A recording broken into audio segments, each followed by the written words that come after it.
memang pada saat itu masih banyak data-data yang NA, Bapak Ibu ya, not available. Itu jadi tapi dirasakan penting. Kenapa? Karena beban pembiayaan oleh pemerintah dari penyakit-penyakit yang ditanggung oleh Jaminan Kesehatan Nasional itu juga cukup besar. Penerapan kantin sehat, edukasi gizi seimbang, dan perilaku makan sehat. Aktivitas fisik rutin di sekolah sebagai bagian dari pembelajaran. Next.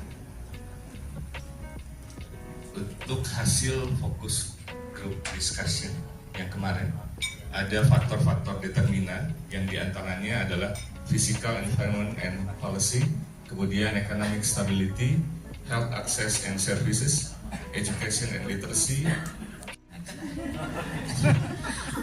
Sebelumnya saya ingin menyampaikan agar Ibu Bapak semua paham betul bagaimana ini Raperwal ini dibentuk dan bagaimana dokumen pedoman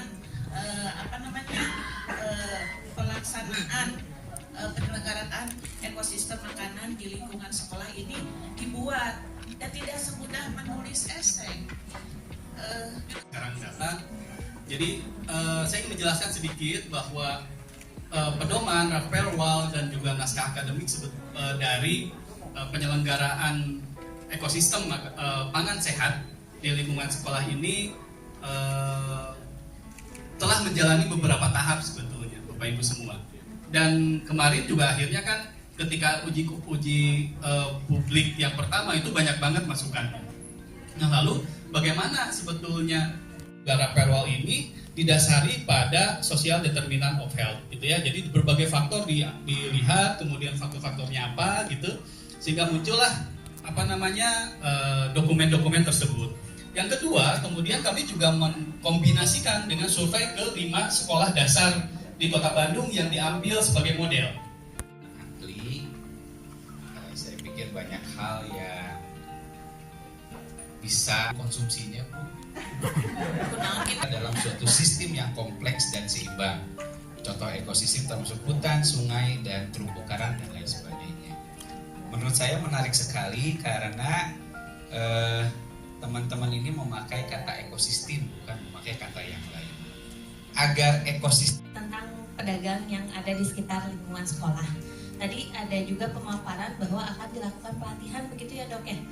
Nah itu yang ingin saya, apakah mungkin nanti suatu saat tidak akan lagi ada batagor, cimol, cilok gitu kan ya?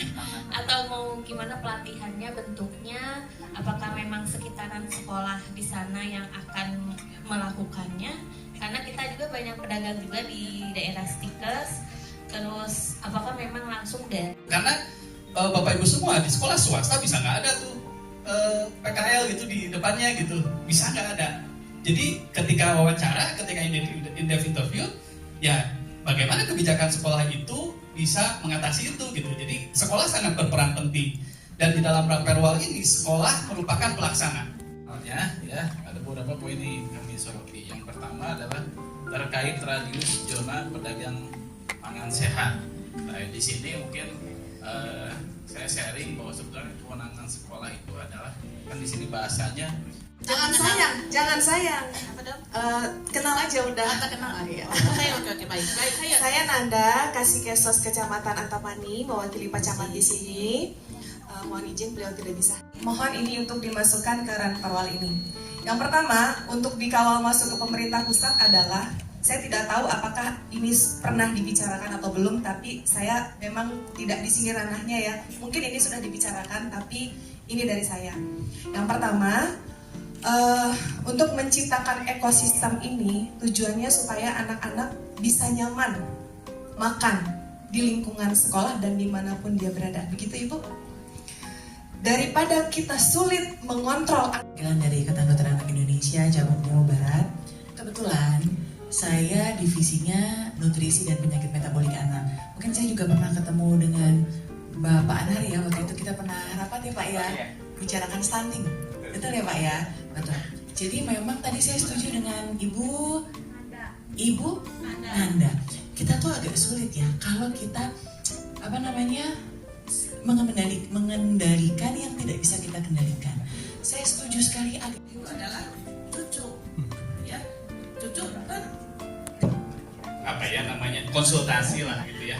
Karena di dalam Rapperwal ini sebetulnya keluar labelisasi pangan. Karena salah satu hal yang mungkin bisa kita atur adalah labelisasi sebagai penunjang bagaimana anak kemudian orang tua dipelajari ya cara membacanya seperti apa, berapa kali kita dapat mengkonsumsi ya. Bedakan antara kemasan produk yang besar dan kecil ya. Biasanya di situ ada keterangan ya. Kalau untuk yang besar misalnya tidak boleh dikonsumsi gitu kan. tidak terkait harus dibandingkan dengan yang lain atau tidak. Pokoknya ini individual produk aja. Ya, karena di dalam label sebenarnya sudah memenuhi semua ya, ada komposisi. Ya, betul. Saya hari ini kita harus bersolawat kepada junjungan Nabi kita. Besok yang untuk karangan di bawah tangan aja. itu kan Pak Anhar. Ya, Simpen dulu aja. Oke, kita foto dulu mungkin. semuanya udah. Oke. Ibu Ahyani mau? Nantilah kamu milih di rumah lah. Itu.